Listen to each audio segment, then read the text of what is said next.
নাস্তাটা রেডি করতে করতে একটু দেরি হয়ে গেল। সরি রে। একটু ওকে, কোনো অসুবিধা নেই।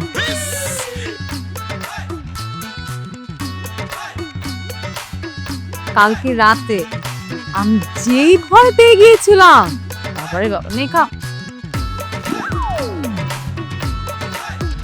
আর খেতে ইচ্ছে করছে না বুঝবো। এই একদম এসব কথা বলে না। ঠিক মতো খাওয়া দাওয়া না করলে তো দুর্বল হয়ে যাবি, আর দুর্বল যদি হয়ে যাস আবার মাথা ঘুরায় পড়ে যাবি। হবে তাইলে? নেহা কর।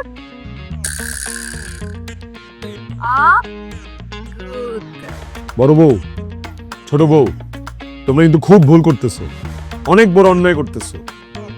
তোমরা হাজার হাজার বছরের বাঙালির ঐতিহ্য, সংস্কৃতি, কৃষ্টি সবকিছু ধ্বংস করে দিচ্ছ। তোমরা জানো না, যে জাতির ইতিহাস ধ্বংস হয়ে যায়, যে জাতির সংস্কৃতি ধ্বংস হয়ে যায়, সে জাতীয় ধ্বংস হয়ে যায়। আচ্ছা, ভাষণ না দিয়ে তুমি ঝটপট বলে ফেলো, কি বলতে চাও? আমাদের বাঙালিদের বহু বিবাহের ঐতিহ্যটা কি? এক সতীন আরেক সতীনকে দেখলে তেলে বেগুনে জ্বলা উঠবে, এক সতীন আরেক সতীনের ছায়া পর্যন্ত সহ্য করতে পারবে না। আরে বাবারে, একজনের বেশি সময় দিলে আরেকজন বলবে যে আমারে কম সময় দিলা কেন, একজনের কোনো কিছু গিফট করলে আরেকজন বলবে আমারে দিলে না কেন। হ্যাঁ, সারাদিন মারামারি চুলাচুলি এগুলো লেগেই থাকবে নাকি? আর তোমরা কি করতেছো? তোমরা এই বাঙালির ঐতিহ্যটা নষ্ট করতেছো, ষড়যন্ত্রে লিপ্ত হয়েছো যে কিভাবে এই ঐতিহ্য ধ্বংস করা যায়, তাই না? শোনো, সময়ের সাথে সাথে আমাদের আপগ্রেড হওয়া অনেক বেশি জরুরি। আর আমরা যদি আপগ্রেড না হই তবে জাতি কি করে আগাবে, তাই না বুবু? হ্যাঁ তাই তো। আমরা যদি না জাগি মা, কেমনি সকাল হবে? তোদের পড়িস নয়? আর বাবারে, সকাল করে দুপুর হয়ে গেছে, জামাই টেবিলে খাইতে আসছে, সেদিকে তোমাদের কারো মাথা ব্যথা নেই, নিজেদেরকে খাওয়াই দিতেছো। হ্যাঁ, আমিও দেখতে চাই তোমাদের এই দুই সতীনের প্রেম প্রীতি কতদিন থাকে, এক ছাদের নিচে তোমরা কতদিন মিলেমিশে থাকতে পারো। খাইলাম না তোমাদের সাথে, আমি সমস্যা কি? আমি তো এখন ভাবির হোটেলে খাবো। আরে বাবা, যেটা না, কোথায় গেল? কোথায় আর যাবে? ঘুরে ফিরে এখানেই চলে আসবে। তুই নে খা, নে। আর খাবো না। এই খাইতে হবে।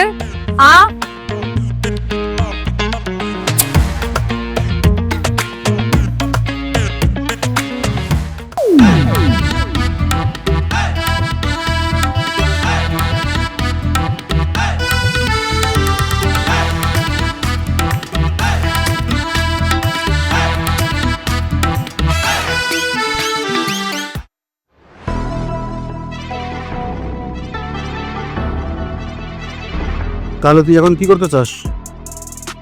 কি করতে চাই সেটা মাথায় ঢুকতেছে না দেখে তো তোরে পরামর্শ দিতে বললাম।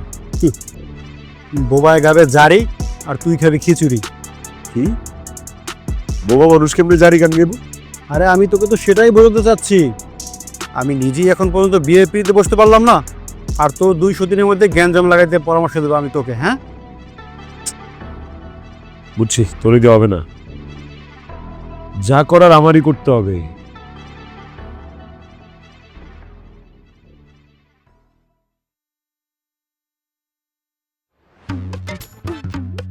আইডিয়া পাই গেছি, কি করা লাগবে। কি পাইছিস? মেয়ে মানুষ সবচেয়ে বেশি পছন্দ করে কি বলতো? গিফট। গিফট। আজকে বাসায় যাওয়ার সময় রুবির জন্য একটা স্বর্ণের সুন্দর নেকলেস নিয়ে যাব, আর নীলার জন্য একটা সস্তা শাড়ি নিয়ে যাব। দূর বেটা, তোর মাথা ঠিক আছে? হ্যাঁ, তাহলে তোর সংসারের মধ্যে একটা গ্যাঞ্জাম লেগে যাবে। এইটাই তো চাই,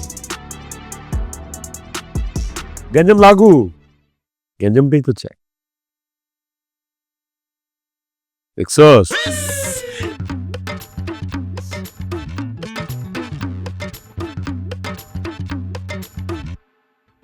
কি রে, দরজা খুলে রাখছে কেন?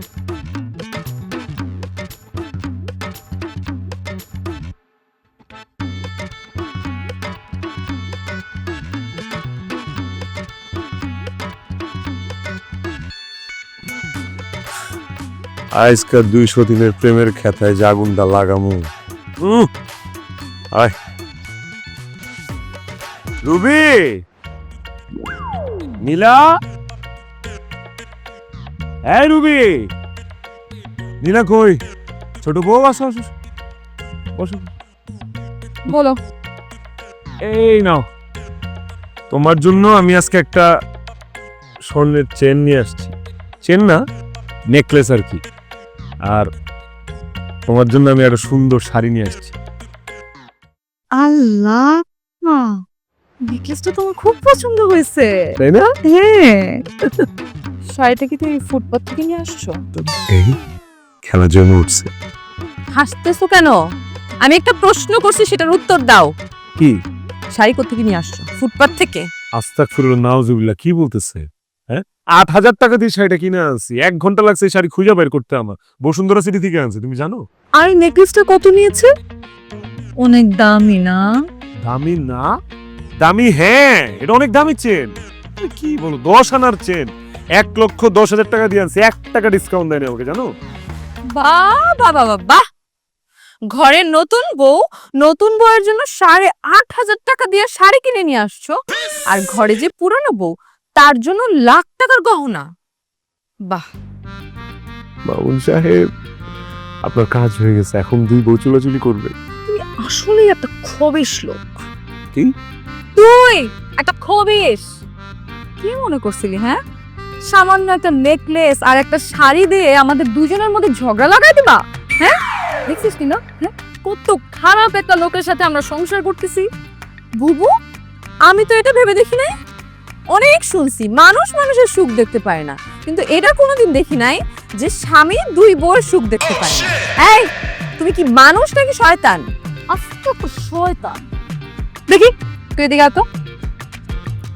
বাহ, এই নেকলেসটা না তোকে বেশি সুন্দর লাগবে। নে, এটা তুই রাখ। বুবু, এই শাড়িটা তুমি নাও, এটা তুমি পরলে তোমাকে বেশি সুন্দর লাগে। জি না, এই শাড়ি আমরা দুজনের একজনও পরবো না। এটা দিয়ে ওর হাত পা বেঁধে ওর ইচ্ছা মতো পিটাবো দুইজন। মানে আমি এত শখ করে তোমাদের 2 বউয়ের জন্য 2টা গিফট নিয়ে আসছি, ওই গিফট দিয়ে তোমরা আমার পিটাবা? বিয়ের 5 বছরে মতলব ছাড়া 2 পয়সা সুতা মানো নাই, আর আজকে একদম আমার জন্য নেকলেস নিয়ে আসছো? তোমারে আমি খুব ভালো করে এই চিনি চান্দু নিলাম। আজকে থেকে ওর ভাগ বন্ধ। কি? এত বড় সাহস? আমার বাড়ি, আমার ঘর, আমার কষ্টের টাকায় বাজার, আর আমারই ভাত খেতে দিবা না? এত বড় হুমকি? তুমি বোধহয় ভুলেই গেছো যে তোমার সমস্ত সম্পত্তি তুমি আমাদের দুজনের নামে লিখে দিয়েছো। ঠিকই তো, কথা তো সত্যি।